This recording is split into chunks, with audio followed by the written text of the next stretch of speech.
আমরা অনেক সময় আল্লাহ সুবহানাহু ওয়া তাআলার কাছে অনেক প্রয়োজনীয় জিনিস চাই এবং সেটা যখন আমরা পাই না তখন আমাদের কাছে ডিসঅ্যাপয়েন্টিং লাগে, হতাশ লাগে। আপনাদেরকে একটা উদাহরণ দিই।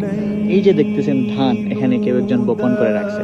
এখন মার্কেটে যদি হঠাৎ ধানের কেজির দাম বেড়ে যায়, অর্থাৎ ধরেন 1000 টাকা হয়ে গেল কেজি, তখন কি এই কৃষক এই ধান কেটে বাজারে নিয়ে বিক্রি করতে পারবে?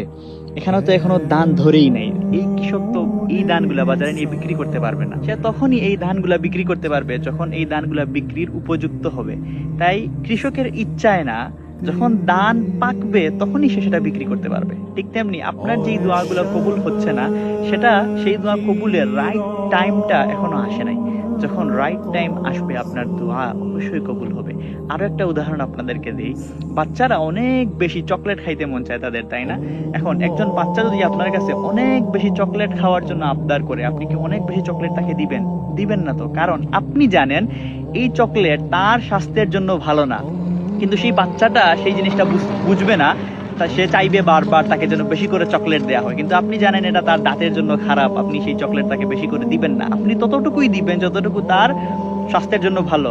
আর আল্লাহ তো বলেন ইন্না রাব্বাকা হাকিমুন আলিম, আল্লাহ সব বিষয়ে সবার থেকে বেশি ভালো জ্ঞান রাখেন।